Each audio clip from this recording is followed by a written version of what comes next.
Salut les gars, aujourd'hui je vais vous faire une petite vidéo analyse du Bitcoin, comme il y en a certains qui m'ont demandé ça, Bitcoin et Ethereum pour cette semaine, et je vais aussi vous faire une vidéo Forex qui suivra juste après. Ok. Je voulais aussi vous remercier pour tous les retours que j'ai eu sur ma dernière vidéo sur le challenge FTMO. J'ai eu beaucoup de questions, c'est vraiment plaise, et beaucoup de compliments aussi, donc je vais continuer, ça encourage vraiment à continuer, donc c'est vraiment sympa, merci. Et comme dit, si vous avez encore des questions, mon Telegram est toujours ouvert. Je vais vous le mettre en description, vous pouvez me contacter vraiment quand vous voulez. Ok. Donc on va partir sur le Bitcoin déjà. Donc moi, comme je vous ai dit dans les dernières vidéos, j'utilise des grosses ranges en fait sur des grosses time frames. Et ensuite j'affine ça sur des plus petits time frames, de plus en plus petits, etc. Et ensuite j'utilise les techniques que j'ai montrées dans mes challenges FTMO que j'ai record en live. Ok, donc qu'est-ce que j'attends sur le Bitcoin, moi? En fait, on a un moment assez important, je pense, parce que comme vous pouvez voir, on est dans le haut du range, mais du range le plus bas. Donc pour moi, de base, quand je voyais ces trois candles là, je m'attendais quand même à avoir un mouvement qui allait prendre tous les stops ici, et après peut-être on rentre dans le range et on repart vers le haut. Mais vu comment, là on est samedi, vu comment ce candle a l'air de se terminer, s'il se termine ici, à peu près ici, ou on va voir encore plus haut, je commencerai à être assez bullish pour le Bitcoin. En tout cas sur le moyen court terme. Qu'est-ce qui me ferait dire qu'on va un peu plus haut? Euh, c'est simplement de tenir en fait ce bas du range ici. Ok, jusque là, je vais vous montrer en daily. Jusque là, on l'a toujours intégré et rejeté rapidement, intégré, rejeté rapidement, intégré, rejeté rapidement, etc., etc. Donc ce qu'il me faudrait, ce serait vraiment un higher high, un higher low, et de nouveau un higher high et un higher low.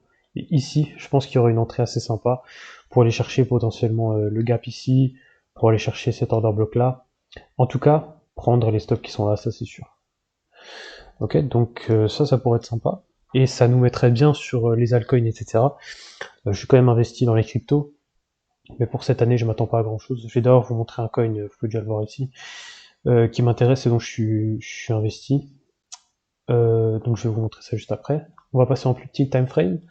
Ok, on a des ranges de nouveau, assez clairs d'ailleurs en petit time frame, c'est vraiment clean.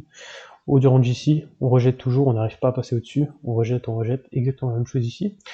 Et la ligne grise là, c'est le milieu du range, qui on voit sert de pivot aussi. Ok, ici on sell off, support, on sell off, résistance, résistance. Donc là de nouveau pareil, si je vois qu'on arrive à passer cette ligne et qu'on arrive à tenir, pour moi ça voudrait dire que le niveau est validé si vous voulez et on ira dans le haut du range. Et donc possiblement si on atteint ça et qu'on tient, comme je vous ai expliqué juste avant, on ira beaucoup plus haut. Ok, donc ça c'est des concepts de base que j'applique beaucoup, surtout pour les grosses time frames et surtout pour les cryptos. Ok, c'est vraiment pour me repérer à peu près où on en est dans le cycle, si vous voulez. Et si potentiellement je peux investir dans des altcoins qui peuvent être intéressants ou pas. Parce que tout le monde sait que si le BTC se casse la gueule, il y a à peu près tout qui part avec, donc c'est pas vraiment la peine de s'investir au max là-dessus. Ok, donc ça c'était pour le Bitcoin. On va faire une mini analyse Ethereum aussi, vite fait. Euh, exactement pareil. Ça je vous ai pas expliqué aussi, mais donc quand je vois des petits candles comme ça, on est souvent parti pour un gros mouvement pour moi.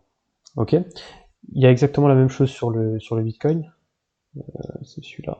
Bref, exactement la même chose sur le Bitcoin. Moi, je m'attendais à ce qu'on descende cette semaine en fait. Mais c'est pas ce qui s'est passé.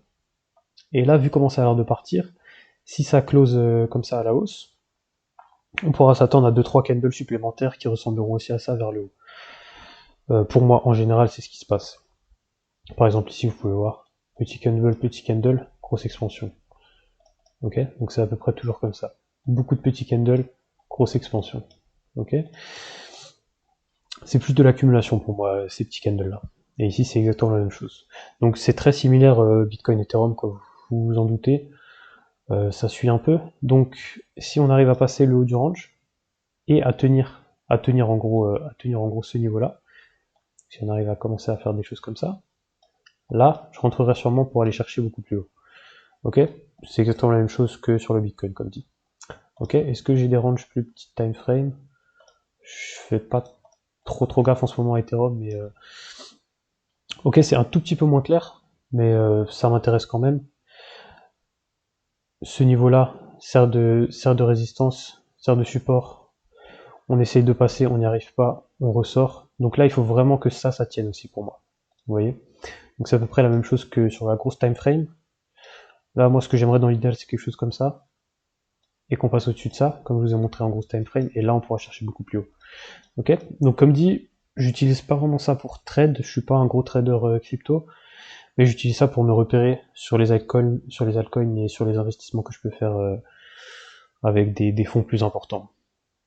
Ok? Et le dernier coin de la semaine, euh, c'est XDV. Ok? Déjà, pourquoi je suis investi là-dedans? Parce que j'ai pas mal de contacts qui en disent beaucoup de bien et qui sont investis avec beaucoup d'argent dedans, mais vraiment beaucoup d'argent. Donc ça m'intéresse à partir du moment où des mecs qui ont vraiment des millions sont investis dedans. Ok? Donc qu'est-ce qui s'est passé? Je pensais que ça c'était le bottom avec toutes les news qu'il y avait. Donc si vous connaissez pas XDB, il faut vraiment vous renseigner dessus. Il y a des gros partenariats qui arrivent, il y a des gros annoncements, des grosses annonces qui arrivent.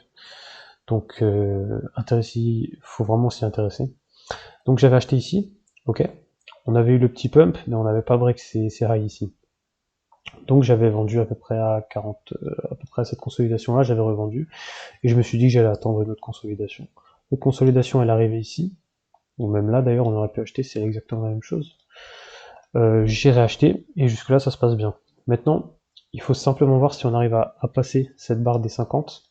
Si on arrive à la passer, là, pour moi, on ira à l'all-time high assez vite, surtout parce que je pense qu'il y a beaucoup d'annonces qui arrivent fin mars, début avril. Donc pour moi, c'est vraiment un coin intéressant.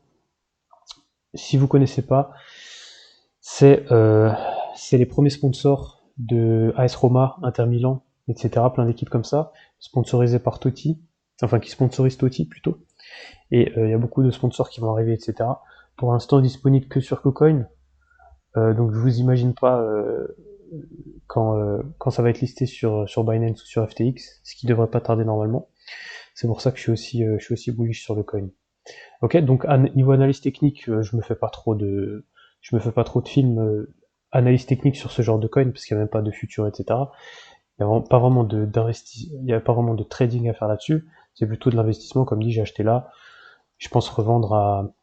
Je vais vous expliquer comment est-ce que je fais mes targets. Ça va être plus simple. Mes targets, c'est quand même un peu technique. C'est juste un Fibo en fait. Donc, je prends toujours. Je vais vous expliquer exactement comment je vais vendre. Le Fibo 1,2, 1,27, je vais revendre 60%. Le Fibo 1,618, je vais revendre genre 30%. Et si on arrive à 2, je revendrai le reste, donc environ 10% de la position. Et si bien sûr je vois que on fait un putain de candle et qu'on commence à avoir quelque chose comme ça, là je revendrai le reste au lieu d'attendre comme un con ici qu'il se passe rien. Ok? Donc voilà, c'est à peu près tout sur les cryptos. Ce que je voulais vous montrer aussi, c'est le scénario vers le bas rapidement pour le Bitcoin et pour Ethereum. Comme dit, si on n'arrive pas à reclaim ce niveau-là, on va toujours aller vers le bas pour moi. C'est juste que là, le candle me paraît assez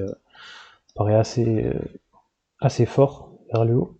Mais si vraiment dimanche il se passe quelque chose comme ça, et on commence à faire une bougie qui se termine comme ça, là il y aura plus beaucoup de doutes pour moi et on ira directement assez rapidement, je pense même vers les 28.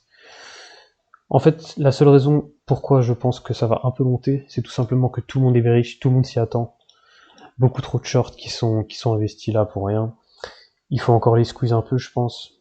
Beaucoup de stop loss ici, beaucoup de stop loss là. Même ici, des stop loss aussi, qui sont placés en pensant que ça c'était le top.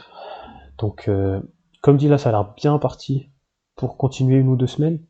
Mais je me fais pas trop de films. Pour moi, en fait, mon vrai scénario que je pense qui va se passer, c'est quelque chose comme ça. On va vers le haut. Soit on bloque sur cet order block là, soit on bloque sur le gap là. Peut-être même on prend encore les stops jusqu'à ici et ensuite breakdown. Et une fois qu'on retourne en dessous de ce niveau-là, là j'aurai un short assez fort, assez facilement, avec un risque assez tight, je pense, vers les lots qui sont ici. Ok. Donc voilà, c'était à peu près tout pour l'analyse Bitcoin, Ethereum et le petit coin de la semaine. Comme dit, très franchement, je suis investi que sur XDB en ce moment. Ok. Je traite pas vraiment les cryptos, mais j'aime bien faire des analyses. J'ai trade aussi les cryptos, ça s'est toujours bien passé, aussi avec mes techniques. Mais je me débrouille quand même mieux sur le forex en tout cas. Niveau entrée, niveau sortie, je trouve ça plus clean le forex en fait, au niveau de l'action du prix en fait, si vous voulez, parce que en forex on voit pas tellement des choses comme ça sans aucune raison. Encore là, il me semble qu'il y avait une news Elon Musk ou un truc comme ça, donc ça je peux comprendre. Mais voilà, concrètement des choses comme ça, qu'on n'arrive même pas à attraper et qui au final retracent complètement, c'est très très difficile à trade, en tout cas pour moi. Et, euh, et donc voilà, je préfère vraiment le forex qui est beaucoup plus clean niveau action du prix à mes yeux en tout cas. Ok, donc c'était tout déjà pour la vidéo crypto. Je vais sûrement enchaîner sur une vidéo forex analyse de la semaine que je vais vous poster aussi, donc soit ce soir, soit demain, samedi ou dimanche. Et donc voilà, comme dit, si vous avez encore des questions, posez-les sur le Telegram. Et voilà, c'est tout pour aujourd'hui. À plus les gars.